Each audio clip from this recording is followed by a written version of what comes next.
Salut à tous les amis, j'espère que vous allez bien. Moi ça va pour le mieux, je vous remercie.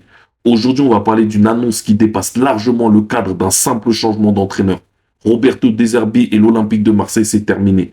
Et même quand on n'est pas supporter marseillais, ça reste une information majeure pour le football français. Parce qu'on ne parle pas d'un coach intérimaire ou d'un passage éclair, on parle d'un entraîneur identifié avec une vraie philosophie, un projet et surtout un discours qui il y a encore quelques semaines évoquait la stabilité, la durée, presque l'idée d'un cycle. Et c'est justement ce contraste qui interpelle. Comment on passe d'un projet présenté comme structurant à une séparation aussi rapide? Est-ce que c'est un simple problème de résultat, un essoufflement tactique, un contexte marseillais toujours aussi exigeant, ou est-ce que ça révèle quelque chose de plus profond sur le fonctionnement du club? Mais avant toute chose, petit coup de publicité. Si la vidéo vous a plu, lâchez un like, abonnez-vous, activez la cloche des notifications et je vous remercie énormément pour la support. Les gars, il y a des annonces qui dépassent le cadre d'un club.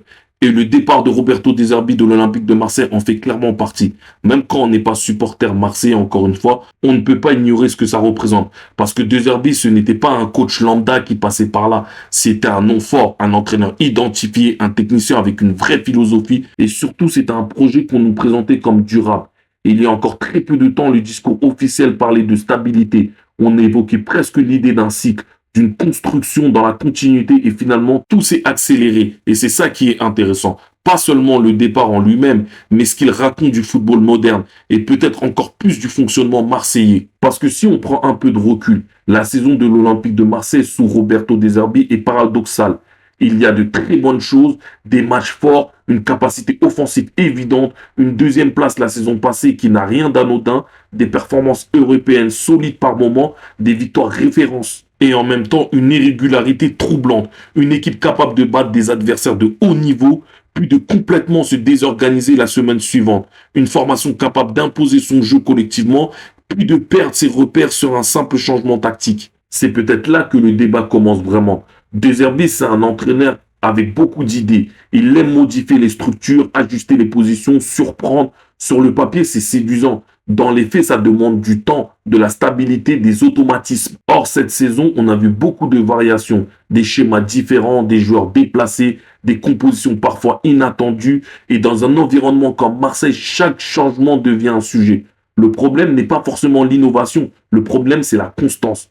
Parce qu'à haut niveau, les automatismes sont essentiels. Les grandes équipes ne sont pas seulement talentueuses, elles sont lisibles entre elles. Les joueurs savent instinctivement où se trouve leur partenaire. Et quand on modifie trop souvent les repères, on fragilise cet équilibre invisible. Et puis, il y a ce point qui revient souvent, la gestion des fins de match. Plusieurs points perdus dans les arrêts de jeu en championnat comme en Europe, ce n'est jamais totalement un hasard. Ça en dit long sur le mental de l'identité dont Roberto De Zerbi donne à cette équipe. Est-ce que c'est un problème d'entraîneur? Est-ce que c'est un problème d'effectif? Ou est-ce que c'est un problème plus global? C'est là que le sujet devient plus large que De Zerbi. Marseille est un club qui change beaucoup, beaucoup de joueurs chaque été, beaucoup d'attentes, beaucoup de pression immédiate. Et dans ce contexte, installer une identité stable est extrêmement compliqué. On veut de la construction, mais on exige des résultats instantanés. On parle d'un projet à long terme, mais l'environnement ne laisse pas toujours le temps nécessaire. Ce qui est fascinant avec l'OM, c'est cette tension permanente entre passion et stabilité. C'est un club intense, médiatiquement exposé, émotionnellement chargé, et tous les entraîneurs qui passent par là doivent gérer cette dimension-là en plus du terrain. De Zerbi n'est pas un entraîneur incompétent, loin de là. Il a démontré ailleurs sa capacité à faire progresser ses équipes. Il a proposé du jeu, il a parfois élevé le niveau collectif marseillais, mais peut-être que l'alchimie globale n'a pas tenu dans la durée. C'est important de le dire. On peut reconnaître ses qualités tout en admettant que le cycle s'est soufflé. On peut saluer la deuxième place obtenue tout en constatant les limites actuelles. Le football n'est jamais totalement noir ou blanc. Il y a aussi la question du recrutement, la construction d'un effectif cohérent autour d'une idée de jeu et d'un travail délicat. Certains joueurs ont été performants offensivement, l'OM a marqué beaucoup, mais défensivement et mentalement, l'équipe a parfois donné une impression de fragilité. Et ça, ce n'est jamais seulement tactique, c'est structurel.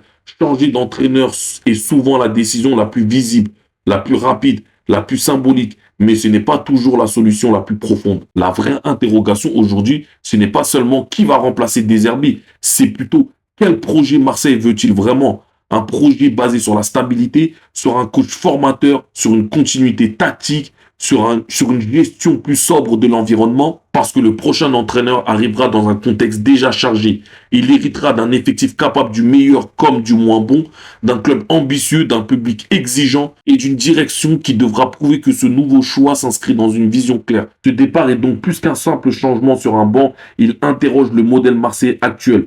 Le football français perd aussi une figure intéressante tactiquement. Deserbi a apporté une réflexion, une identité. Son passage à l'OM laisse des choses positives, des matchs forts, mais aussi un sentiment d'inachevé. Et c'est peut-être ça le mot juste, inachevé. Pas un échec total, pas une réussite complète, mais un projet qui n'a pas trouvé son équilibre final. Et maintenant, la suite va être passionnante à observer parce que Marseille reste un laboratoire du football moderne. Ambition élevée, pression constante, instabilité chronique et potentiel énorme. La question est simple au fond.